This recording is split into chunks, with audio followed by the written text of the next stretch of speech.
გამარჯობა. არ ვიცი ამ ვიდეოზე როგორ მოხვდი შენ, მაგრამ თუ მოხვდი, ეს ჩემთვის ნიშნავს იმას, რომ შენთვის ბავშვთან ურთიერთობის საკითხები საკმაოდ მნიშვნელოვანია და ანიჭე პრიორიტეტს. დღევანდელ რეალობაში ბავშვთან ურთიერთობის შესახებ ძალიან ბევრი ინფორმაცია გვაქვს. შეგიძლია ვიდეოებს უყურო, შეგიძლია რაღაცა სტატიები წაიკითხო, მაგრამ მთავარი სირთულე, რასაც მშობლები ვაწყდებით ხოლმე, ის არის, რომ ჩვენთვის გასაგებენაზე არ უნდა გვესაუბრება.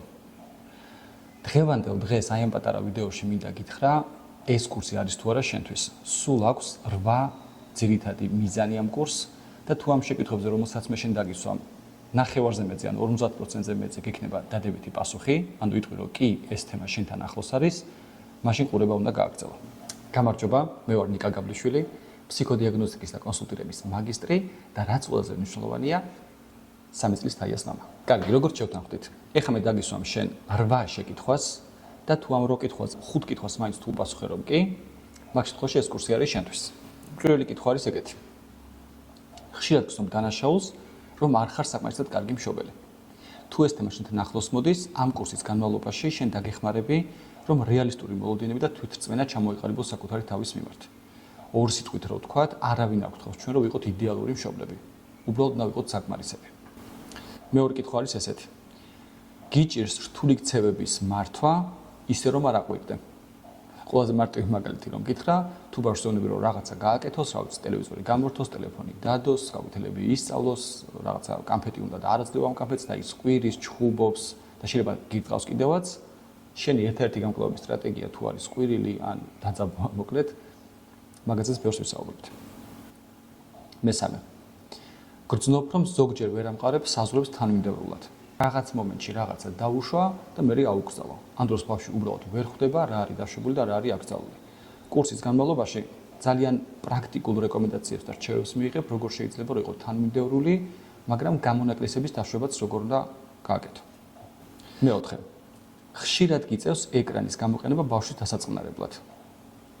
კურსის განმავლობაში კონკრეტული პრაქტიკული ინსტრუმენტები გვექნება, როგორ შეიძლება რომ შევამციროთ ეკრანზე დამოკიდებულება. და ეკრანი რო ცუდია და ბავშვი ვნებს, ამაზე მე მგონი სასაუბროც არ არის. მეხუთე, გიჭირს ბავშვისგან ყურადღების მოპოვება და გრძნობ რომ არ გისმენს ხოლმე. ეს ერთ-ერთი ყველაზე ცენტრალური საკითხია, იმიტომ რომ წარმოიდგინეთ რომ ბავშვს ვეძახი და თითქოს საერთოდ არ დამიძახია. ძაღლადაც კი არ მაგდებს. მესმის რომ შებაც და უხეში გამონათქვამი იყოს, მაგრამ ძალიან რთული განცდა არის ეს მშობლისთვის. როგორ დავამყარო ბავშვთან კონტაქტი, ესეც კურსის ერთ-ერთი თემა არის. თუ ბავშვს რაღაცებს ელაპარაკები და უხსნი და არ ესმის.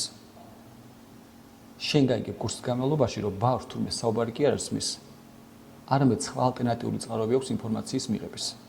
ერთ-ერთი არის ჩვენება, მეორე არის თამაში, გამოცდილებაში მიღება, თვითრეფლექსიის შეკითხვების დასმა და ასე შემდეგ. ანუ მხოლოდ შენი საუბარი ბავშვთან, როგორც წესი არ ჭრის ხოლმე. თუ შფოთავ და ზედმეტად ცდილობ ბავშვის დაცვა სტრესისგან.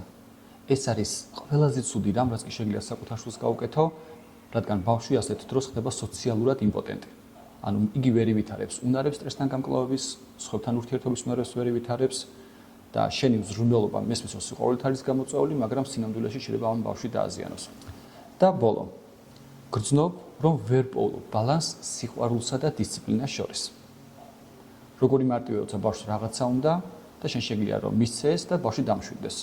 მაგრამ დისციპლინას ადღა და მეორე მხრივ შეიძლება ზედმეტად კაცრები ვიყოთ, არასდროს რაღაც სისუფლება არ მიცეთ ბავშვს და ბავშვმა ვერ იგრძნოს რომ ჩვენის გვიყვარს. მოკლედ, თუ ამ 8 საკითხიდან 5-ზე შენი პასუხი არის რომ კი, ეს საკითხები ახლოს არის შენთან, მაშინ გააგრძელე ვიდეოს ყურება.